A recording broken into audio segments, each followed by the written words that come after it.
Good morning, students. Today we are going to represent root 2 on the number line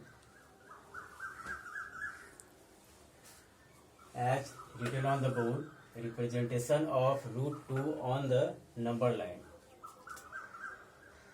Let's start. So first step should be taken. We draw a number line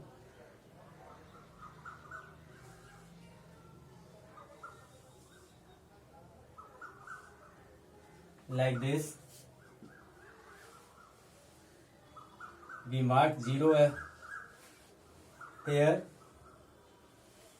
and we can also name it O. Now we mark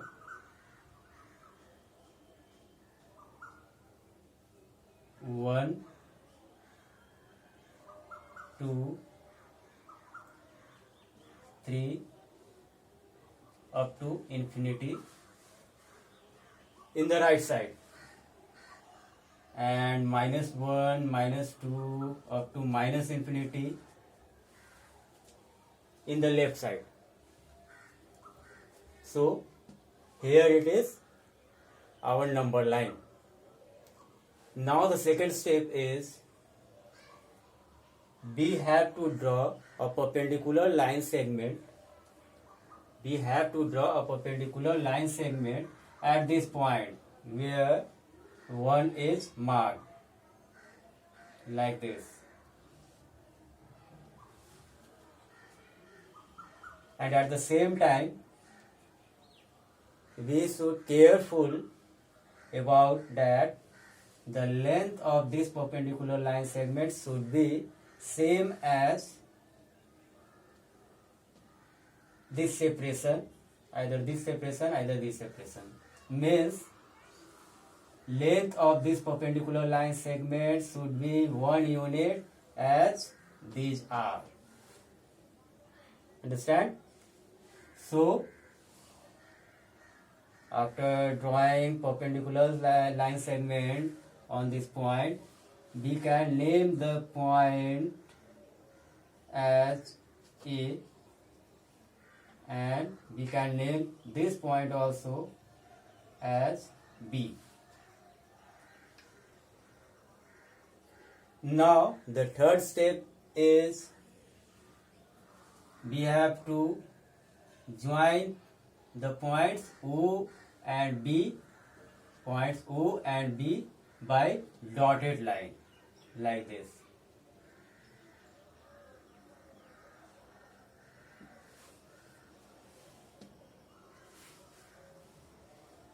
After doing this, our next step is will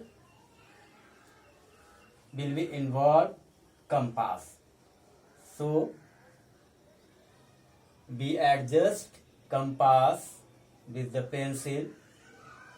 हम लोगों को compass pencil adjust कर लेना है, and place the needle of the compass here at this point, at point O, and place the needle of the pencil at here at this point, at point B, like this.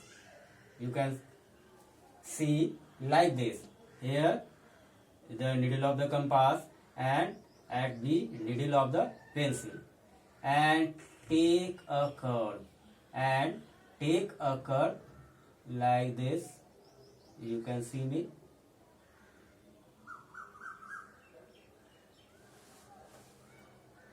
And this curve intersect the number line at this point, and we can name it as point C. So we obtain the value of root 2 on this number line. You can see this is the value of root 2 on this number line.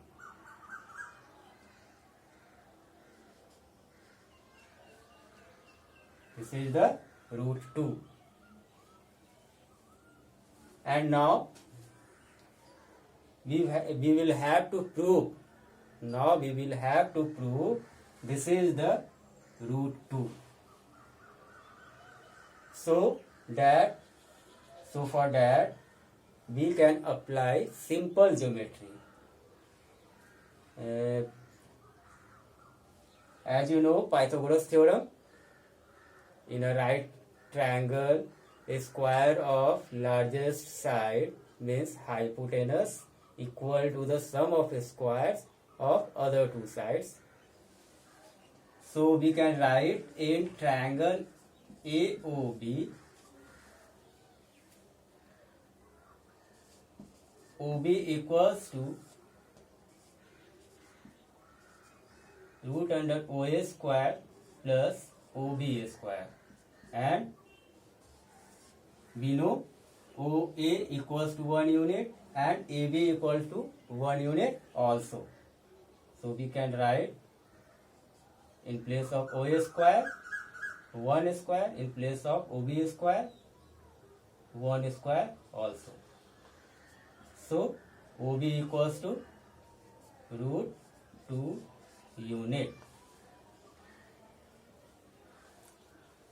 अब यहाँ पे हम लोग को ये समझना है कि हम लोग को OB का तो लेंथ पता चल गया कि OB का लेंथ रूट 2 यूनिट है, लेकिन हमें प्रूव ये करना है OC का लेंथ रूट 2 यूनिट हो. हमें प्रूव करना है OC का लेंथ रूट 2 यूनिट है. तो इसके लिए हमें सर्कल के कॉन्सेप्ट को देखना होगा. जैसा कि आप सब देख सकते हैं, ये एक सर्कल है जिसमें सेंटर O है और इस पे हम चाहें तो बहुत सारे रेडियाई को रिप्रेजेंट कर सकते हैं. बहुत सारे अनगिनत रेडियाई को रिप्रेजेंट कर सकते हैं. जैसे यहाँ पे OA, OB, OC ये तीनों इस सर्कल के रेडियस हैं. और जबकि तीनों एक ही सर्कल के रेडियस हैं तो ये तीनों का लेंथ भी आपस में इक्वल होगा. OA equal to OB equal to OC. उसी तरह से किसी इनकम्प्लीट सर्कल जिसे हम लोग सेक्टर कहते हैं, ये एक इनकम्प्लीट सर्कल है, इसे हम लोग सेक्टर भी कहते हैं. आप लोगों को इसके बारे में पता होगा, और नहीं पता तो अब जान लें. तो इस सेक्टर में भी हम लोग चाहें तो अनगिनत रेडियाई ड्रॉ कर सकते हैं, और जितने भी रेडियाई होंगे वो सारे रेडियाई का लेंथ आपस में इक्वल होगा. जैसे ये R1, R2, R3, R4, R5 से ये सारे रेडियाई को डिनोट किया गया है, तो इन सारे रेडियाई का लेंथ आपस में इक्वल होगा, क्योंकि they belongs to the same sector, same incomplete circle. उसी तरह से हम लोग इस फिगर में अगर देखें तो हमें यहाँ एक सेक्टर दिखेगा OBC.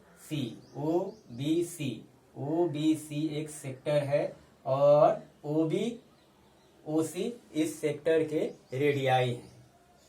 तो हम कह सकते हैं OB और OC का लेंथ आपस में इक्वल होगा, और चूंकि OB का लेंथ रूट 2 यूनिट है तो OC का भी लेंथ रूट 2 यूनिट ही होगा. Therefore we can write OC equals to root 2 unit. Proof.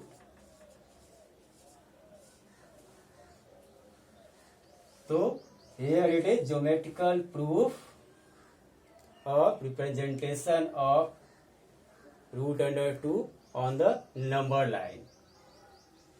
Now we can represent root 3, root 5, root 6, root 7 on the same number line.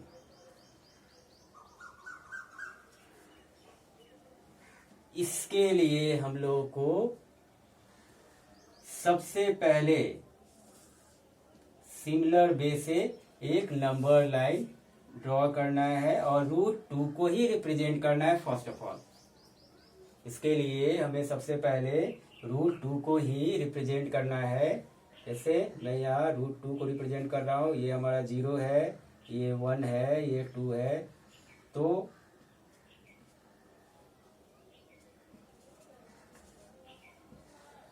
One पे एक perpendicular line segment draw किया जा रहा है जिसका length भी होना चाहिए 1 यूनिट, मीन्स इस सेपरेशन के equal. Then we have to also name these points O, A, B, then join O and A and take a curve like this. Then we obtain root 2, and to proceed the representation of root 3 on the same number line, we have to draw a perpendicular line segment and another perpendicular line segment on OA to point A. ये जो हमारा point A दिख रहा है, इसी point पे OA के perpendicular एक लाइन सेगमेंट ड्रॉ करना है इस तरह से, जिसका लेंथ 1 यूनिट ही होना चाहिए, जैसा कि यहाँ था, यहाँ है और यहाँ भी उतना ही रहेगा। मीन्स OB AB के इक्वल लेंथ इस परपेंडिकुलर लाइन सेगमेंट का होना चाहिए। Then we can name this point as D and then join with O by dotted line। ये जो परपेंडिकुलर लाइन सेगमेंट का जो एंड पॉइंट है, उस पॉइंट को से डॉटेड लाइन से ज्वाइन कर देंगे और उसके बाद फिर से कंपास का नीडल पॉइंट ए पे प्लेस करेंगे और पेंसिल का नीडल पॉइंट डी पे प्लेस करेंगे और एक आर्क लेंगे, और ये आर्क जो लेंगे इस तरह का, तो ये आर्क इस नंबर लाइन को यहाँ पे इंटरसेक्ट किया। इस पॉइंट का कुछ हम नाम भी लिख सकते हैं, ई एफ एनीथिंग, और वो जो वैल्यू होगा वो होगा रूट 3 का। और इसी तरह से ओडी पे पॉइंट डी के परपेंडिकुलर एक लाइन सेगमेंट ड्रॉ करेंगे, वो भी 1 यूनिट का ही, और फिर से ओ को इसके साथ ज्वाइन करेंगे बाय डॉटेड लाइन और फिर से एक आर्क लेंगे,